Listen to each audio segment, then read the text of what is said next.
I found this on the Disney Parks blog a couple of days ago. Link is in the description as always. Bryce is saying, "Here lies Bugs Land, gone like that. Under Iron Man's boot, they went splat." Well said. But there is new news. It's been a slow couple months, everybody, for Disney news. But I'm gonna read the title of the article: "Exciting dining enhancements coming soon to the hotels of the Disneyland Resort." As you can see from this piece of concept art for the new pool bar that's gonna be built at the Grand Californian. But I guess there's like Disney's trying to like revitalize their hotel restaurants and hotel bars or something. I don't know what's going on, but according to this article, the Tangora, I've never had to pronounce this word. I've always just read it. Tangaroa. This is just going to be a great stream, guys. Tangaroa Terrace at the Disneyland Hotel is set to close soon and will reopen in early 2019 as the exact same thing, just with a tropical bar and grill as the sort of tagline. I'm not going to try and pronounce that word again because I already forgot how to pronounce it. Oh my god. This is so pathetic. Alex, let's go start our own channel. I think we could really beat this guy. Yeah, I think so too. Oh my goodness. New outdoor bar and refreshed patio serving island cocktails and Asian-inspired fare. I'm not really sure what the theme was before. I'm guessing this is just sort of like retouches and stuff. That's sort of what they said in the article. But this is really cool. A dedicated service window for various coffee selections in the morning, and the popular Dole Whip throughout the day will be added. So if you guys would like to get a Dole Whip outside of the parks, I think they already sold Dole Whips at the Disneyland Hotel. One of those Tangaroa Terrace. I'm pretty sure they already sold them there, but now they're gonna have a dedicated. Did they have them at where did they have them before? They have them at I forget the name of it, but it's some kind of cafe right outside the doors of the lobby of the Disneyland Hotel. Oh, okay. Well, now if you guys would like to get various coffee selections in the morning and the popular Dole Whip throughout the day, there will be a dedicated service window added. For you guys who don't want to sit down and order anything, you can just walk up to the dedicated service window, order a cup of coffee, order a Dole Whip throughout the day, get you going. The grill will also offer options for breakfast, lunch, and dinner with an open-air marketplace for quick bites.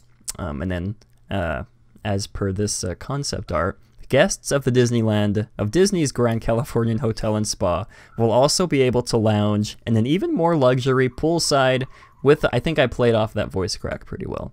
An even more luxury poolside with a new pool bar opening in spring 2019. I don't think they have a name for this just yet. There will also be live entertainment featuring Matterhorn Matt mispronouncing words and names. Yeah, that's one thing they forgot to leave out of the article. But I will be performing live every night. But they made it a point. Oh God. I could go on for hours just mispronouncing everything. But they did make it a point to say that the bar will be themed to the, quote, hotel's signature arts and craft design with a natural boulder stonework and clinker bricks. I don't know why.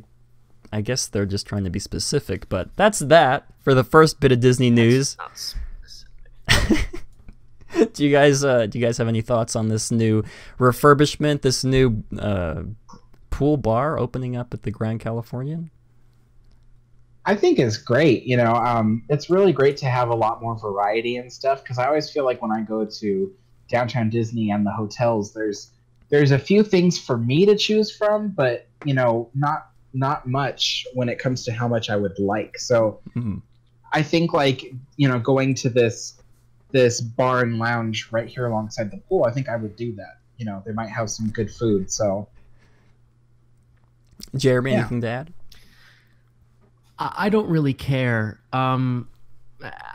Personally, I don't really like how the parks are becoming basically a retail outlet, and this is, I think, Oh. what that kind of feels like.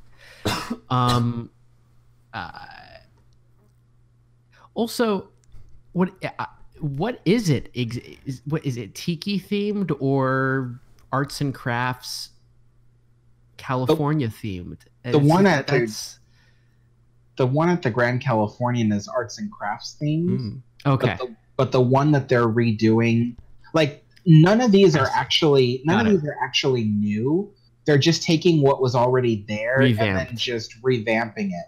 So the one at Disneyland Hotel, which is Tangaroa Terrace, they sold like some simple boxed sandwiches and things like that. But now they're gonna upgrade it to like a bar and grill and stuff like that. Okay. I'm sure the food will be good. Oh, you say that right after totally insulting them.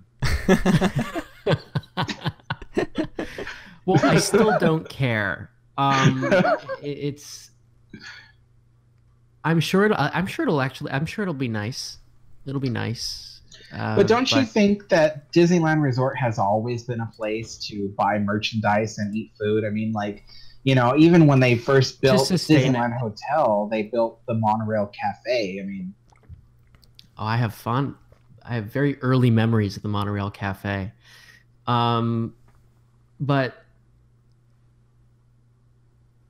yeah, but keep in mind also in the very early years, the Disneyland Hotel wasn't owned by Disney or managed. I forget which, but I don't know. I feel like to sustain it, but now I feel like it's their somehow selling point. I don't know. I don't know how to articulate it. I'm sure it'll be nice. I really feel very indifferent toward it. I'm sure it will be lovely to sit out there, and but that's about it.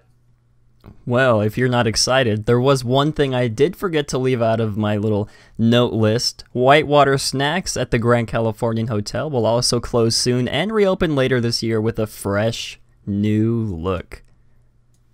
If that doesn't get you excited, I don't know what will.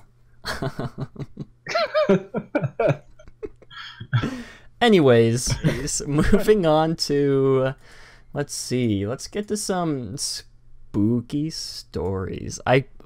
There's been enough petition in the Discord, in the chat, in the comments to name this segment. What was it called? Late Night Tinkles is what we're gonna. I guess yeah. I guess that's what we're gonna end up calling this segment. That started in the previous podcast that I was on, so maybe I'm a good luck charm. Yes. All right, so it is now time for. Turn my light off. Late Night Tinkles. We have a story from, I believe, from Shaden, who sent one on me from the Discord. And if you guys have your own spooky stories that you'd like to send into the podcast, you can email them to me, ytmatterhornmatt@gmail.com, if you guys would like to send in your spooky stories. Or you can send them on Discord, on Twitter. Which stands for YouTube. Mm-hmm. Stands for YouTube. Thank you, Alex. You're welcome. But this story comes from, I believe this is from Shaden. Well, I guess let's get right into it. So I guess this is like a preface. Now, in hindsight, I'm 99% sure I just dreamt this up, but it was creepy nonetheless. So here it is. Sam asks if I have MySpace. I do. MySpace.com/MatterhornMatt if you guys would like to communicate with me on there. Just kidding. I don't have a MySpace. But let's get into this story. When I was just entering, that creaking noise really sort of adds to the ambiance of the spooky stories. All right. When I was just entering the 9th grade, my mom and I were living in this little apartment. It was kind of weird because it wasn't always an apartment. I believe it was an old office. There was this weird door in my room leading directly outside, so I always kept it locked and deadbolted. The wind always was blowing outside, so it sounded creepy whenever a gust of wind blew by. One night I was sleeping when I heard it. I wasn't fully asleep, so I went to grab my earplugs when I see the door jiggle. I figure it wasn't that bad, and went back to bed with the earplugs in. Eventually, I see it move again. At this point, I'm a little freaked out, so I waited. Then I noticed the doorknob moved a bit and began to wiggle. At this point, my chest is sinking from being so creeped out. I listen outside and don't hear anything organic moving out there. I begin to push on the door to keep whatever it was out. Eventually, the doorknob turns. I begin to crouch behind the door, hoping whatever it was doesn't see me as it enters. It opens the door. Oh my god. It opens the door. I get on the floor. Everybody walk the dinosaur. Thank you for that. What? Thank you for that. What just happened? It's been a long time since I've heard that song. Thank you for that, Shaden. Oh my gosh, I got jebaited, you guys. Sam? What? I got jebaited, you guys. Okay. I got beamed. Oh my gosh. I'm pretty sure that's a song. Everybody walk the dinosaur. Okay, well that's enough spooky stories for today. I'm gonna have to read through these next time so I don't get jebaited again next time. You on have to stream. vet them. Yeah. So Shaden, that's negative 1 point for you. Just throwing that out there. You totally ruined the podcast. Oh my gosh. Alright, moving on to our final. Hey there, Mountaineers. Hope you enjoyed this short excerpt from the recent podcast, and if you did, be sure to check out the full episode. The link will be in the description.